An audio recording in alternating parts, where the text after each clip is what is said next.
This channel is part of the History Hit network. Stick around to find out more.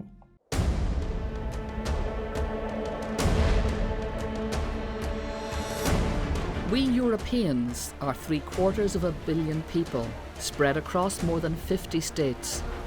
Our shared continent has a dreadful recent history of hate-filled conflict in which millions died, of political borders drawn and redrawn, of clashes between old and new ideologies. It's a continent in rapid transition, but to where? And while there are many signs of hope, there are also many worrying signs of division. This is the story of a man who 1400 years ago brought fresh, radical thinking to a Europe that was in crisis. His ideas saved Europe then. They are needed again today. That man was an outsider who came from what was seen as a primitive and backward land. His name was Columbanus. Columbanus arrived in a Europe that was bitterly divided by religious differences. It was also violently divided by tribal allegiances. People's lives were made considerably worse by very poor leadership in both church and state. In the midst of this chaos, Columbanus offered hope. He and his disciples built monasteries that became beacons of Western learning and civilization throughout the Dark Ages. Columbanus also risked his life when he demanded much higher standards of leadership from very powerful kings, from bishops, and even from popes. And he brought a big idea of unity that offered a solution to division. It's an idea of pulling together in partnership, still capable of inspiring today's secular continent as it struggles to accommodate the diversity of its people. And so I'm following in the footsteps of Columbanus, tracing a journey into a world in crisis nearly 1400 years ago, seeking answers for the often fractured Europe of today.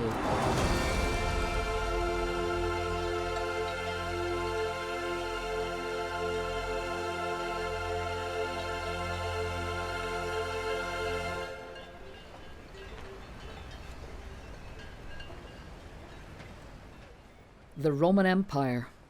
From the 1st to the 5th century, that empire brought an advanced civilization to a massive landmass that stretched from the sands of North Africa to the ramparts of Hadrian's Wall.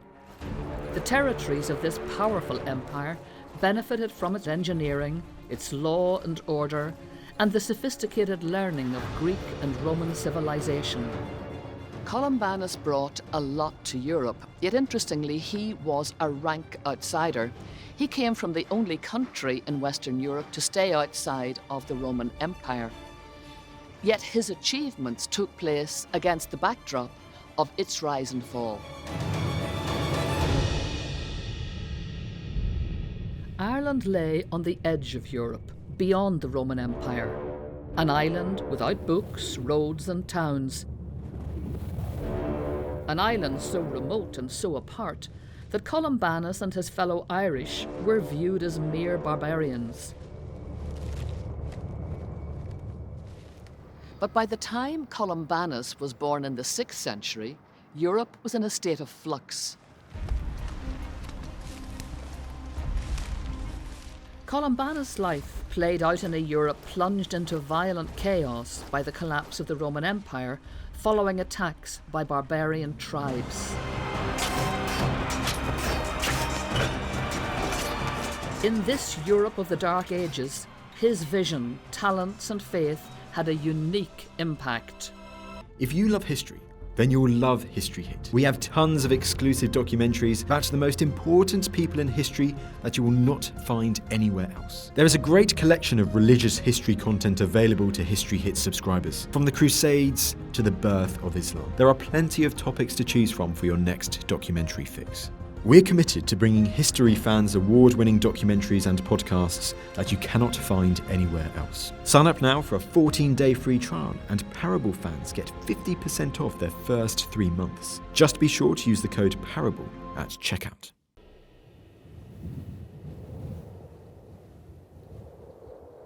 While Roman civilization collapsed, so-called uncivilized Ireland was undergoing a radical social and cultural revolution.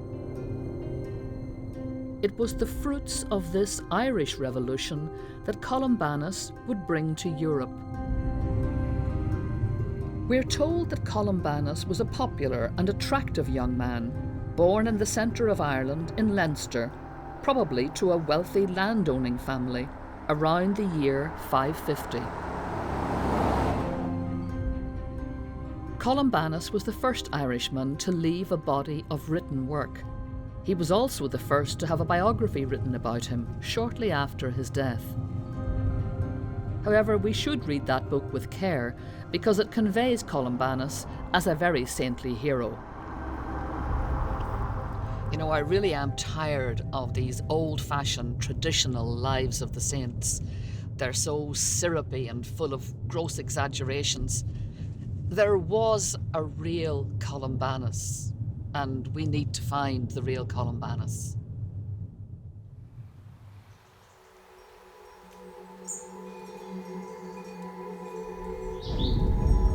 He was born into an Iron Age world. Ancient traditions practiced for centuries were a part of daily life, some primitive and brutal. Recent archaeological evidence reveals that children were ritually sacrificed. But the old ways were changing. This ancient well in County Tyrone was once sacred to the Druids. They saw their religion in the landscape around them, their gods in the trees, fire and water. Around the time of Columbanus, such old pagan traditions were being adopted by Christians, and places like this well also became sacred to them. Archaeologist Edel Brannock believes this adoption of Christianity illustrates that the remote island of Hibernia wasn't nearly as isolated as some people might think. When we think of Columbanus and of his background, in Ireland is a period of a huge explosion of change. We are in touch with the Roman Empire, we're trading, and especially I go back to Leinster and where he's coming from. Down the east coast of Ireland, more and more we, for example, are finding Mediterranean and Gaulish pottery. We also are finding how Christianity may have trickled in with things like the shrines or the relics of saints are obviously being brought in by many people who are Christian. Ireland is getting all sorts of new ideas, and of course the great idea was Christianity. These finds show that Ireland was not isolated, but was trading with the rest of Europe, and with that contact came ideas. Columbanus was born into an Ireland that was absorbing a variety of new outside influences. Tell me about Columbanus's people's faith. What was their faith? The likelihood is that his parents would have been Christian. His grandparents perhaps not. They could have been far more attached to the earlier belief system.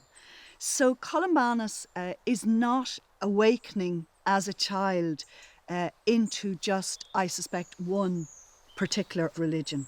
He is in a society that is really in flux.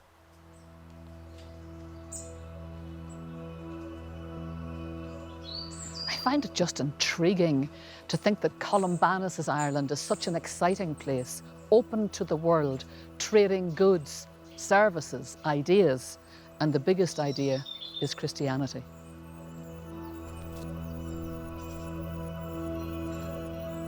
New ideas did not only come from Rome. Fresh finds reveal that Ireland was also trading with, and therefore open to ideas, from Africa. Christians had gone off into the wilderness of the desert and forsaken all material comforts to get closer to their new Christian God. These African desert fathers led lives of extreme self-sacrifice, aiming to purify not only themselves, but their religion and their society. And their example inspired young Irish men and women. Ireland did not have deserts, but it did have wilderness. Early Irish Christians sought out remote islands, cliffs and mountainsides, where they lived simple lives of personal sacrifice and prayer. These Christians came together in monastic communities. More and more of these communities were appearing throughout Ireland. One of the most famous was Bangor Abbey. And it was to here in Bangor that the young Columbanus decided to come, to join this new life of sacrifice and faith and become a monk. You know, I'm wondering why a handsome, attractive young nobleman who could have had an easy life would turn his back on his family and make his future in a monastery.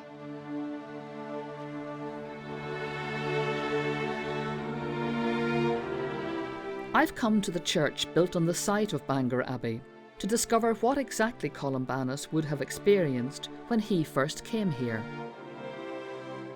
The abbey was only a few years old when Columbanus arrived, but it had already gained a reputation for a tough daily regime.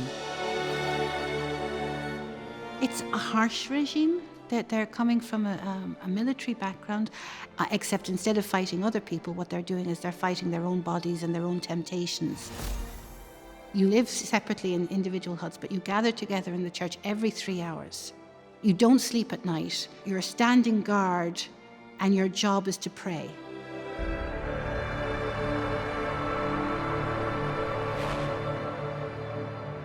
They'd fast a lot. They push themselves to offer themselves up for gods.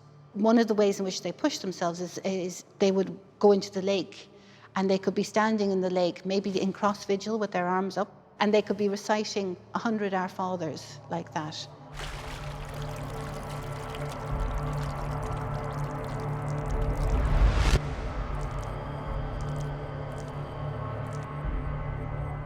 The rules are very strict about total obedience to the abbot.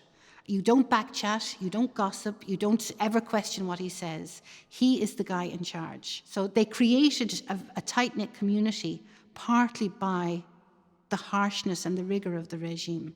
That regime, which he aspired to be part of, that seems to be very, very harsh and difficult, why would anybody undertake such a life voluntarily? I mean, we say harshness in a negative sense, but people admired that. And there are people who want to be the very best and who will push themselves to the ultimate extreme in order to be the best.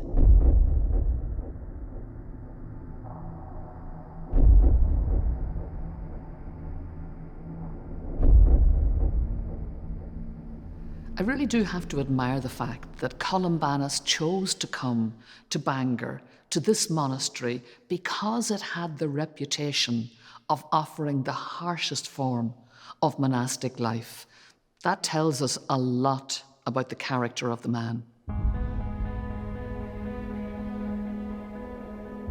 Columbanus's Bangor Abbey was a place where young men sought to purify the world through purifying themselves.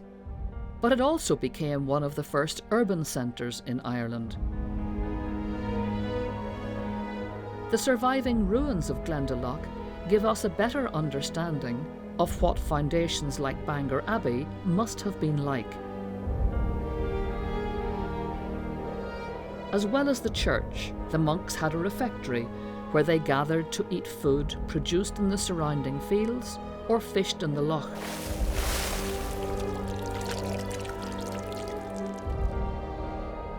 More importantly, perhaps, for Columbanus, there was also a scriptorium where books were made, as well as a library and a school. In these places, a depth of scholarship developed which, through Columbanus, would come to have a major impact on so-called Dark Age Europe. Before his time, we mustn't imagine that Irish culture was ignorant. But what arrived with Christianity wasn't just the knowledge of the three sacred languages, Latin, Greek, and Hebrew, but the whole array of Mediterranean Christian culture that came with it. So Ireland has absorbed and is absorbing this wave of ideas.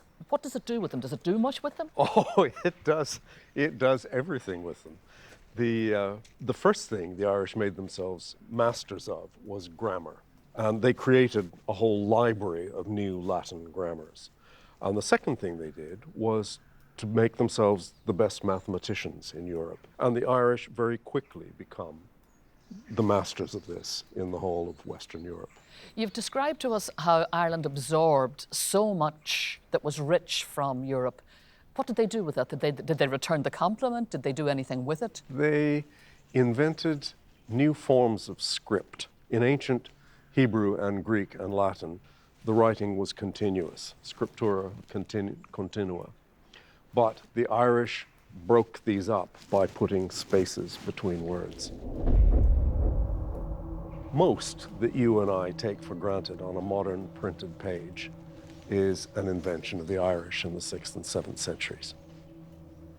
Tell me then, when Columbanus, in his 40s, decides to head to Europe on a missionary endeavour, what's in his thinking?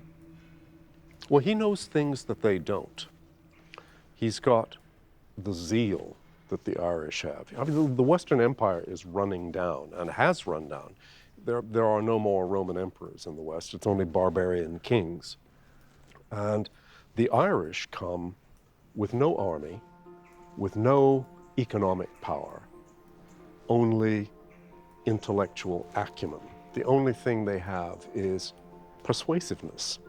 They are the masters of argument, and they are the exhibitors of a peculiarly rigorous religious life.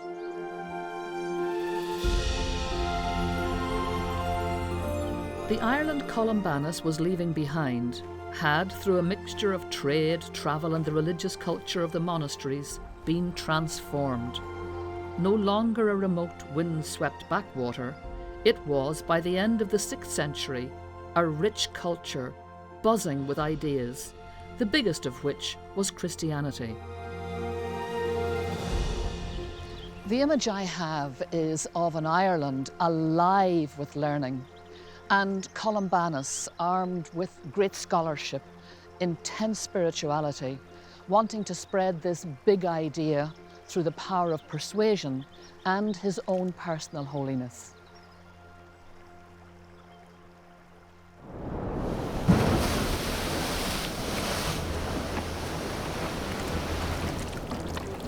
Columbanus travelled to Europe with a spiritual and a political vision that would challenge the most powerful leaders of the continent. A vision still relevant in today's pluralist and secular Europe. Columbanus, now in his 40s, set sail from Bangor, leaving behind once again everything familiar, everything he's ever known.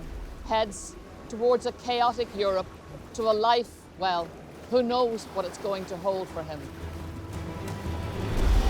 Columbanus and the small group of disciples who travelled with him may well have landed at Cornwall first, where a church dedicated to him still exists.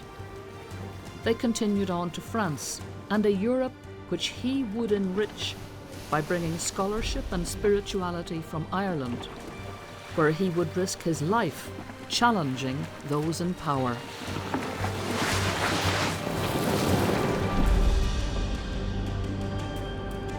I have come to France to follow in the footsteps of Columbanus. When he arrived here in the 7th century, the continent was controlled by warring tribes. Columbanus is a complete stranger in a foreign land. No one here has ever heard of Columbanus. But he has a mission and he has a vision. And the big question is, where is he going to start?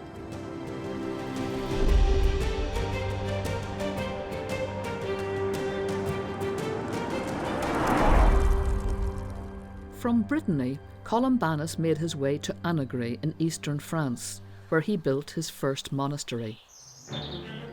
Today, French and Irish archaeologists are undertaking a major survey of the site.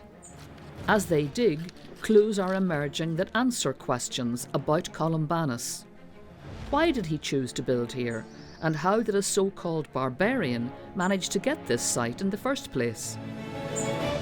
We know just he met the king of Burgundy, Sigisbert, and Sigisbert gave him this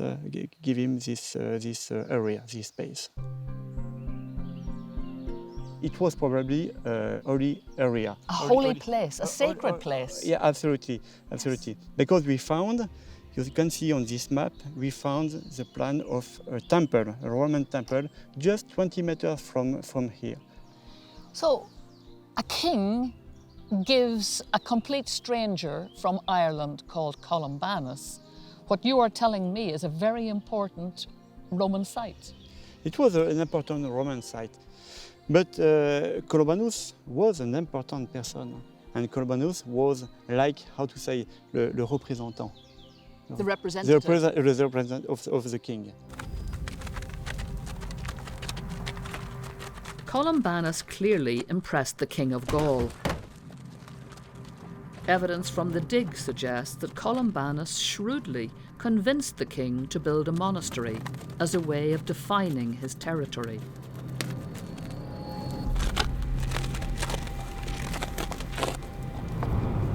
This stranger from Ireland was obviously an astute reader of men. He negotiated fearlessly at the highest level. He navigated a complex political landscape, and he took an ancient pagan site and made it a new, sacred Christian place. We know that Columbanus was a spiritual genius, but now we're finding out that he was also something of a political genius.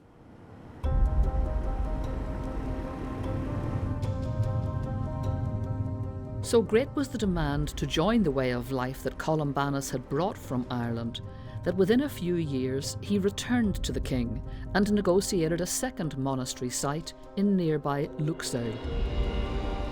Today it's a thriving town built on a remarkable history.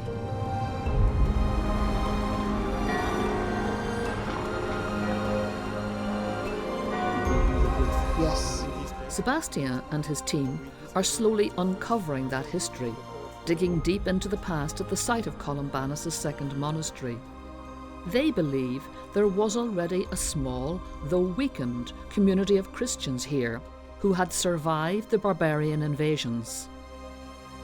The city of Luxeuil was an antique city, and in the middle of the 4th century, there was some barbarian invasion, and reimagine until now, the city was totally destroyed. But in fact, it wasn't. And when Columbanus arrived in this city, he discovered a Christian community. Because in this place, we are in a Christian church of the 5th century. Before Columbanus? Before Columbanus. There was a Christian people 1 century and a half before Columbanus, yes.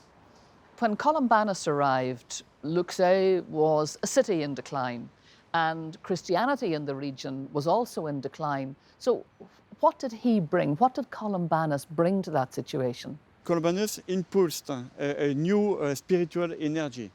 He invented a new form of monastic way of life. So a monastic way of life who came from Ireland. It was a way of life that quickly captured hearts and minds. Soon Columbanus opened a third monastery at Fontainebleau. This place is such an impressive sight. It's a very special place where you feel deeply in the presence of Columbanus and in his world as it was at that time. Here among these ruins, I really am getting a sense of the sheer scale of the challenge facing Columbanus to revitalise this people, this church in decline.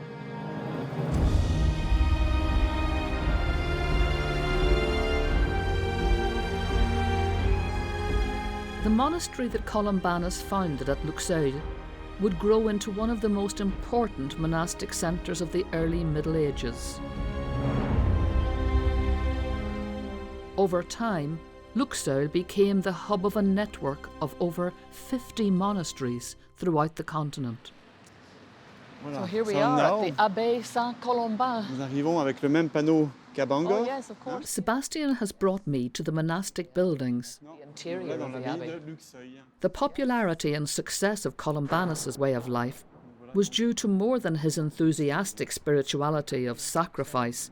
There was something else which he also brought from Ireland.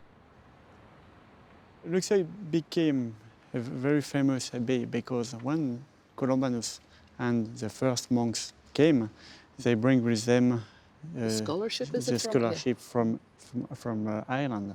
So in Luxeuil, it was like in the monastery in Ireland, with a very important artistic and intellectual life.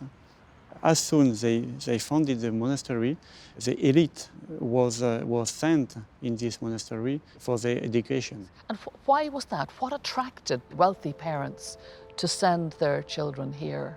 Because the monks was have a very good education.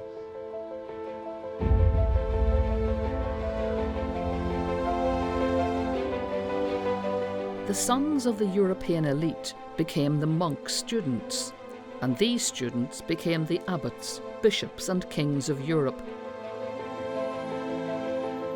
In an age before the printing press, when the only way to preserve books was to copy them, the monastery's scriptorium created lavishly illuminated manuscripts that became celebrated far beyond Gall. I can see why Columbanus stood out, a wild-haired Irish scholar, passionate about faith, learning, and a new spiritual life. But crucially, he also offered sinners new hope. One tradition that Columbanus brought from Ireland had a revolutionary impact. He taught that people could receive forgiveness from sin time and time again. They need only confess to a spiritual advisor, their anam cara. This was radically different from the Roman tradition of public penance, the sinner clad in sackcloth and ashes, and the belief that sins could only be washed away once.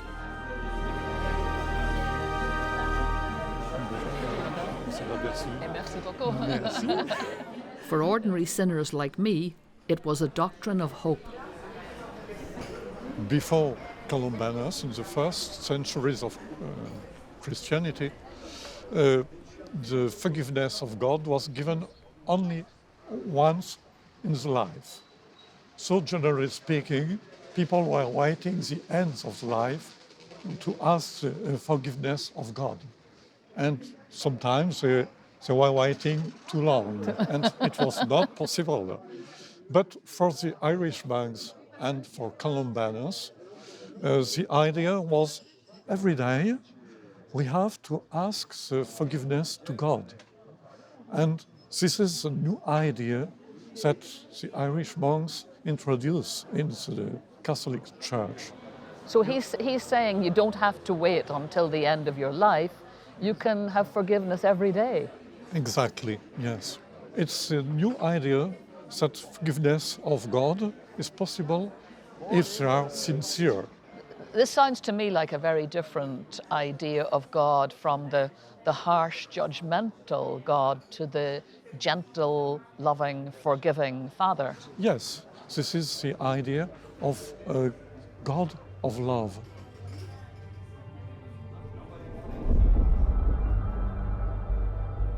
This new idea of God's forgiveness became so popular in France that Columbanus wrote a guidebook called a penitential. It advised what penances an unum cara should assign for specific sins. This innovation became so successful that it eventually was adopted by the wider Christian Church as the sacrament of confession. Columbanus brought other Irish practices and customs that would have been strange to the French, including a different date for celebrating the major Christian festival of Easter. Bonjour. Bonjour. Oh, merci, monsieur. Merci beaucoup. When Columbanus and his monks arrived here in France to make their lives, they looked strange. They had very strange ideas and strange customs. And yet, remarkably, the local people, the ordinary people, really welcomed them and were open to them. And because they were open, they benefited hugely.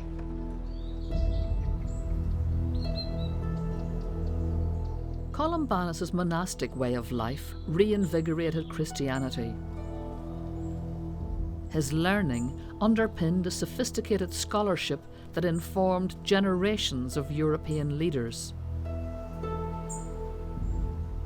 The practice of the unum cara introduced a revolutionary concept of forgiveness that transformed people's lives. Little wonder, then, that Columbanus is still honoured in this area, particularly here in these woods, where he spent time alone in the wilderness, maintaining another Irish custom, that of making a retreat, of finding God in the natural world around him.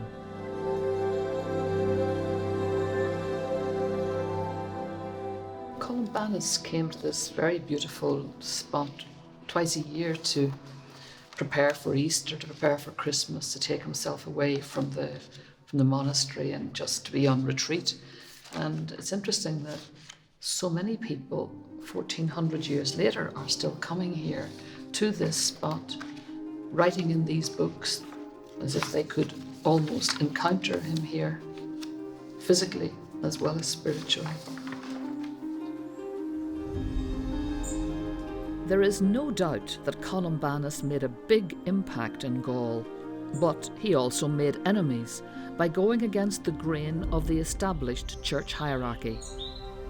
Columbanus seems to have been very well received generally, but then he had problems with the bishops. What was it about Columbanus that these bishops didn't like? Columbanus founded 3 monasteries in this area without any permission from bishops. He asked nothing to the bishop of this area, only from the king. Columbanus annoyed the bishops, not only with his practice of foreign customs. On the continent, bishops expected abbots like Columbanus to obey them. But in Irish custom, an abbot was of equal rank to a bishop. Not only did Columbanus see himself as equal, his faith and life were built on a rejection of worldly values. So when he saw how well some princes of the church were living, he was not impressed. Some bishops were very earnest, and they were really bishops. Some others were people from the high society, coming from families very wealthy, and they had chosen the way of the church for political reasons. So they were living in towns, sometimes with mistresses, and they had nothing to do with gospel. And Columbanus could not admit such a way of life for a Christian.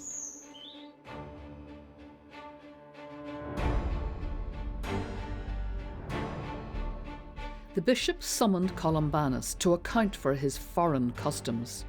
He wrote to them, criticising their comfortable lifestyles and asking them to tolerate his different Irish ways. He advocated unity, writing, "We are all joint members of one body, whether Franks, Britons or Irish, or whatever people we come from." In Columbanus's world, people squabble incessantly over differences. But in these letters, Columbanus sets out a radical new vision in which he challenges people to focus on what unites them, what they share, rather than what divides them.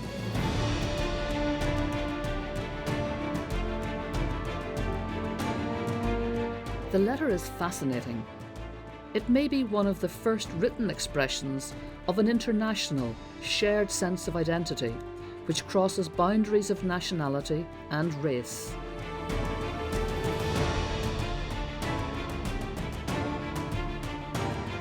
"13 centuries later, in the aftermath of World War II, Columbanus' call for unity between peoples was heard again.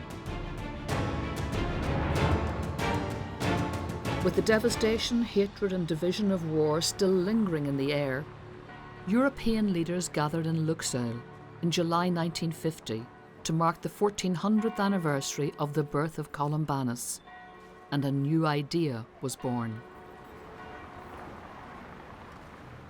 On the fringes of that gathering, it is said a secret meeting at this house in Luxeuil was attended by politicians from across Europe, including members of the then Irish government, Sean McBride and Taoiseach John A. Costello.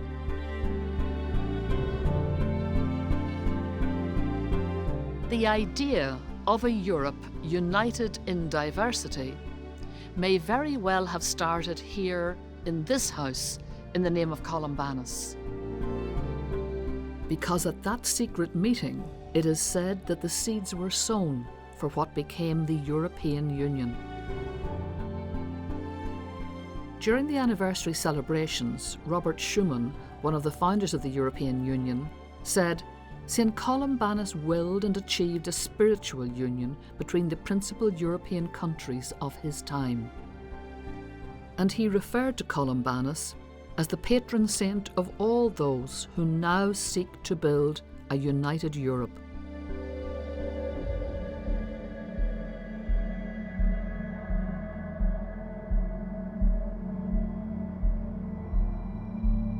Back in the 7th century Luxeuil, things started to go badly wrong for Columbanus. Although he worked with powerful leaders to achieve his aims, Columbanus was not willing to compromise his principles for them. When asked to condone the king's keeping of mistresses, he refused. It was a dangerous and brave act by Columbanus. The king had already killed a bishop who criticised his private life.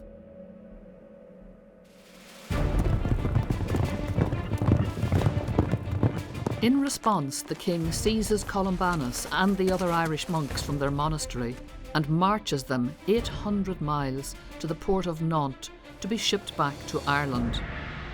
From his cell in Nantes, Columbanus writes a moving farewell letter to his monks back in Luxeuil. Columbanus is at his lowest ebb. He feels a complete and abject failure, and yet he's able to write to his fellow monks and tell them to love and to forgive. His community of monks is now made up of many different nationalities, and in his letter to them, Columbanus again stresses the power of unity and also forgiveness. He urges them to forgive the king who seized him. That's a message which, it seems to me, is as relevant in today's angry 21st century as it was in the time of Columbanus. Then Columbanus' luck improves.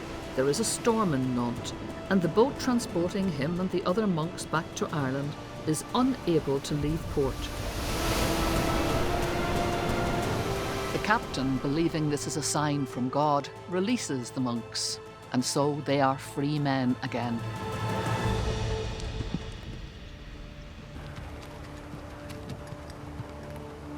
Free, but not free to return to Gall.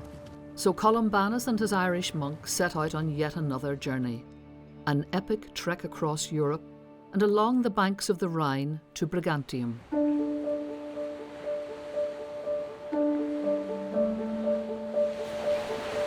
Now called Bregenz, it was here, on the shores of Lake Constance, that Columbanus founded his fourth monastery.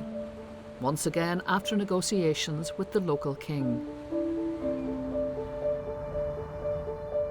Statues mark his legacy today, but in the 7th century, Columbanus, his disciples, and their Christianity were rejected by the people of Brigantium. A rejection that would end in violence. When 2 of his monks were brutally murdered, Columbanus felt he had no choice but to leave.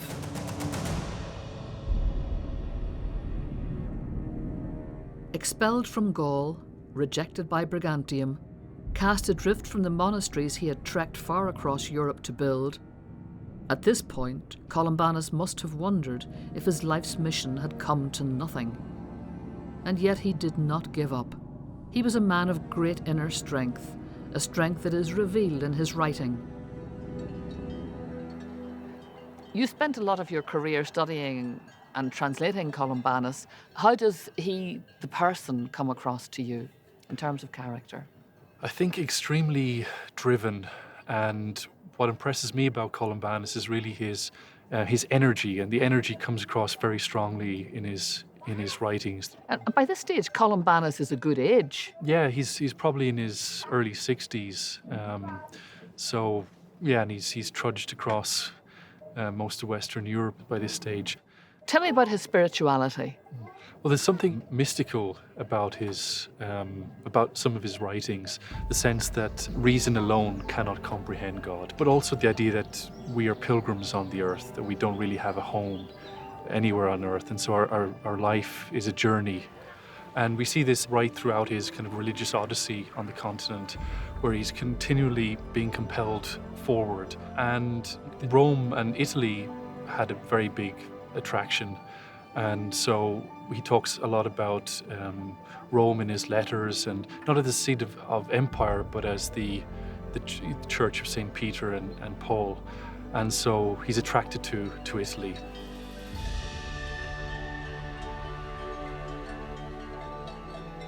Behind me are the Alps, and beyond them, Italy. And this wall of mountains, Columbanus has to climb to get to Italy if he's to start all over again.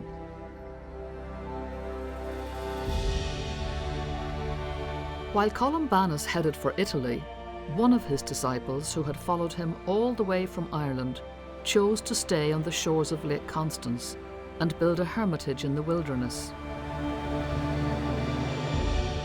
That disciple's name was Gall, and his hermitage became the monastic town of St. Gallen in Switzerland, which grew into another major centre of spirituality and scholarship in Europe.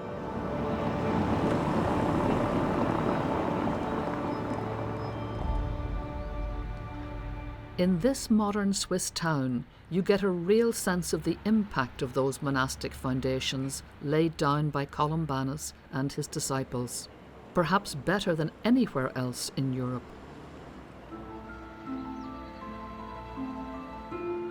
St. Gallen is a special place because not only are the abbey buildings still standing, but the library also survives.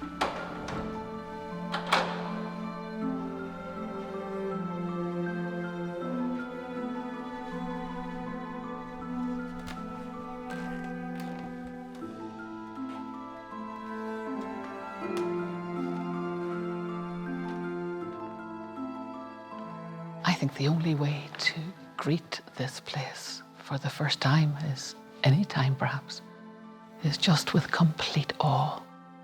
We've moved literally through centuries here, centuries of thinking, centuries of writing that have influenced our world in Europe and right around the world.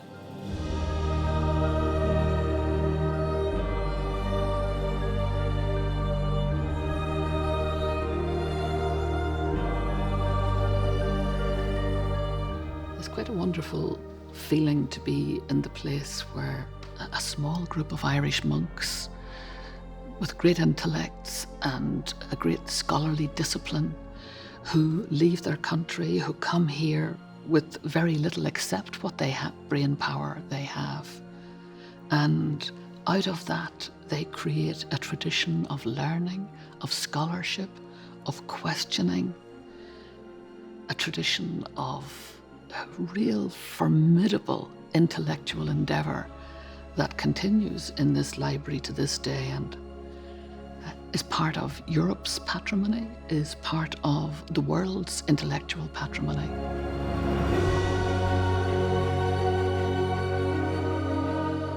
This library remains a majestic monument to how the treasures of European civilization were preserved by Columbanus and other Irish monks. Oh, they played a crucial role throughout Europe, I could say, because before Columbanus arrived on the continent, barbarian tribes like the Vandals had gone through Europe, and they had pretty much destroyed all the civilization of the Roman Empire.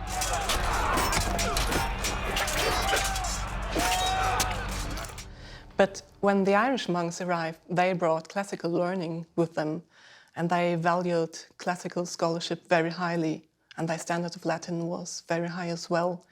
So you could say that the Irish helped save the Roman culture for us, and they brought back Christianity to the continent. And in this library, over 1,000 years later, you can still find evidence of the monks who came from Ireland, with the artistry and literacy skills to make books in a time before printing presses, when, without the copying of books by hand, no knowledge would be passed on. St. Gall has still got the largest collection of Irish manuscripts on the continent, and sometimes in these manuscripts you find notes in the margins written by the scribes themselves, and they are complaining about the arduous task of writing or composing little poems as well as commenting on the text. Isn't that just typically Irish, complaining and composing poetry?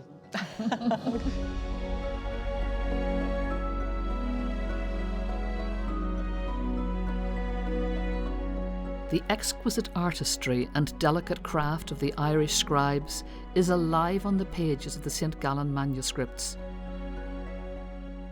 Each one painstakingly constructed from animal skin, the inks skillfully extracted from minerals and plants. This beautiful old 9th century Latin grammar is written in Irish. It was probably written in Ireland, and it was brought then here to St. Gallen, and of course is a jewel in the crown of the collection here. But it's very interesting. Besides the meticulously written Latin grammar text, those who were writing the text took the opportunity to add their own comments from time to time.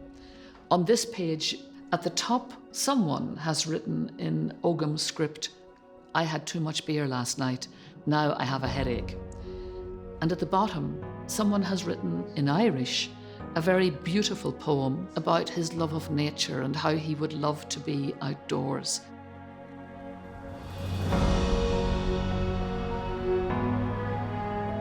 In the majesty of the buildings here in St. Gallen, we can see how people on the European mainland benefited by being open to people they had previously seen as barbarian, as less than human.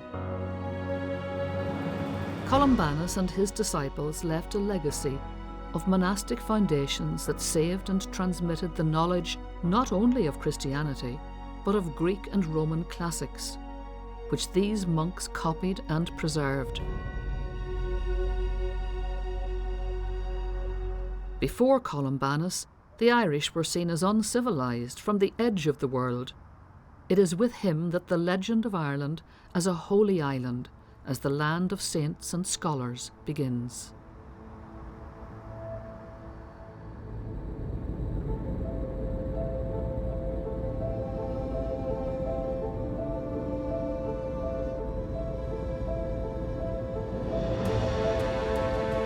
While Gall was left behind in St. Gallen, Columbanus, by then in his 60s, set off on an arduous journey over the Alps into what is now northern Italy.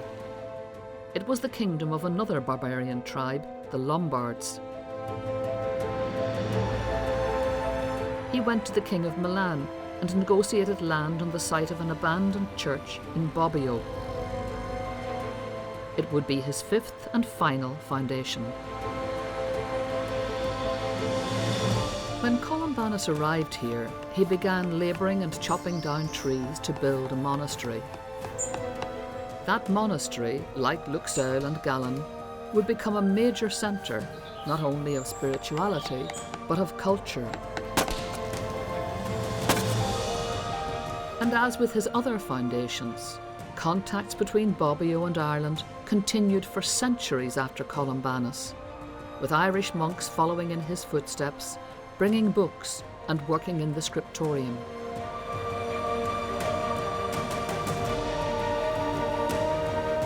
But Columbanus wasn't content to build just a new monastery. He also wanted to build a more united Europe. That required good leadership, and he wasn't afraid to take on the most powerful leader of all, the Pope.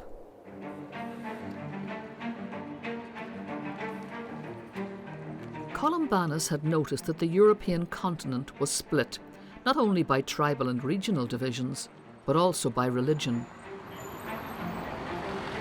He felt that the situation was made worse by poor leadership of various popes. Columbanus wrote a blistering letter to the Pope in which he told him to wake up, do his job properly, and heal the divisions in Europe caused by his predecessors.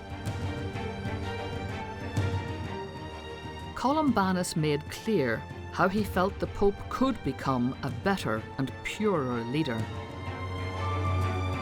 Tell me about this letter that Columbanus wrote from here to the Pope. What makes Columbanus think he has the right to speak like this to a Pope? Columbanus believes that if you have a leader who is more concerned about material things, about wealth, about status, about prestige, either personal prestige or institutional wealth, status and prestige, that leader is courting disaster, because that leader will take his eye off the ball. He won't lead his people, he will be more interested in wealth and power and prestige. What Columbanus calls on the Bishop of Rome to do is to keep his eye on what really matters, which is about unity, about spiritual leadership, to turn away from earthly concerns. Then and only then can he give heroic, true leadership.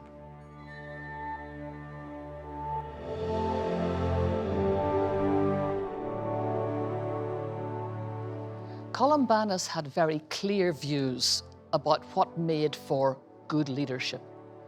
A good leader was principled, prepared to sacrifice.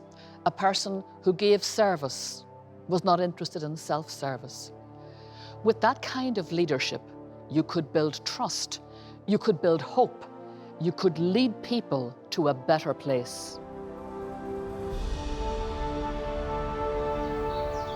According to tradition, Columbanus's own journey through life ended at the cave he used as a retreat, here in Bobbio, 1400 years ago, on the 23rd of November, 615.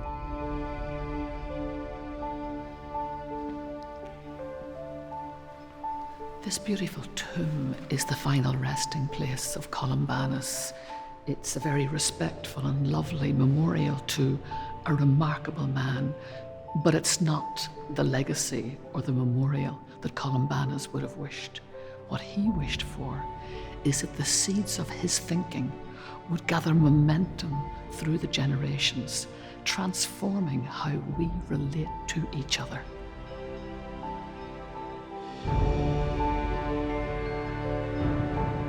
Columbanus was buried here in the crypt of the monastery he founded, now the Basilica in Bobbio.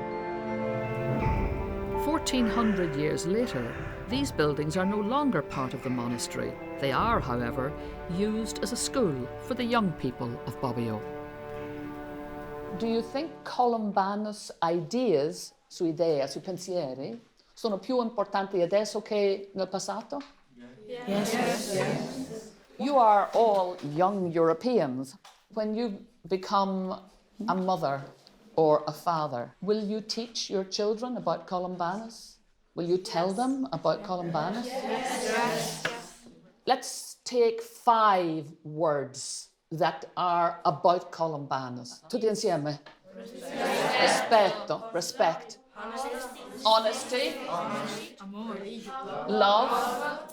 Peace. Faith. Faith. Courage. Courage.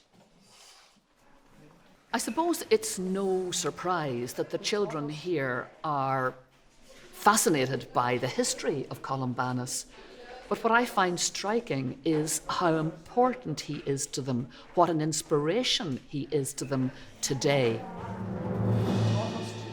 I can't imagine that Irish school children would be able to talk about this remarkable Irish saint with the same level of knowledge and passion. That's a great pity, and a sign that there is important work to be done to re-establish Columbanus' legacy in his native land.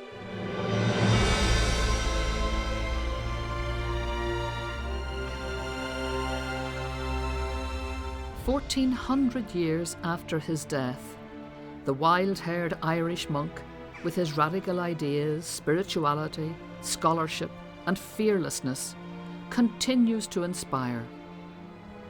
But where did his inspiration come from?" I think I'm still searching for the key to Columbanus. What would you say that key is? It's actually very simple.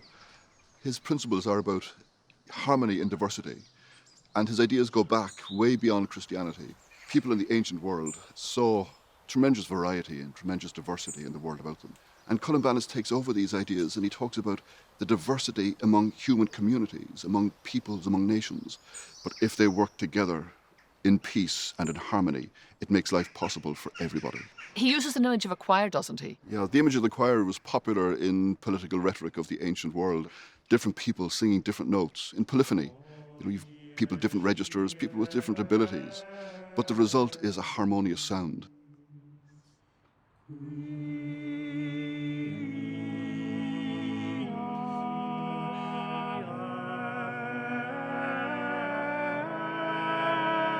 A choir is a very powerful image for conveying Columbanus' philosophy of harmony in diversity. In Columbanus' view, sameness and monotony were boring and banal, and diversity was to be celebrated. The variety of different voices makes the whole stronger.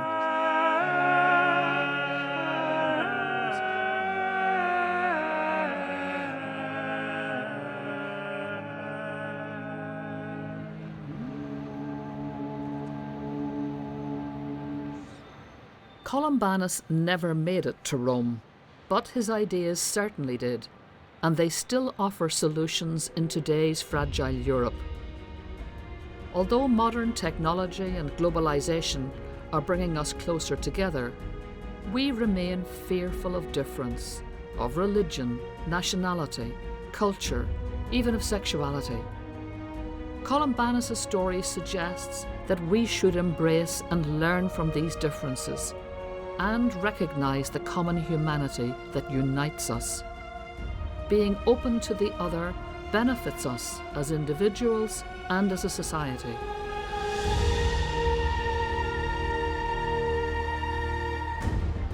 What Columbanus is telling us is that the peoples of this very, very diverse Europe have nothing to lose and everything to gain by working well together. By learning from Columbanus, our first European, through harnessing our national and European identities and pulling together, it seems to me the problems of Europe can be solved. There is a line in Micheál O'Shea's poem Wound, which speaks of a fabric stitched and toughened in its darn. That's Columbanus' Europe, a patchwork quilt of different peoples and histories painstakingly stitched together, and all the stronger for the stitching.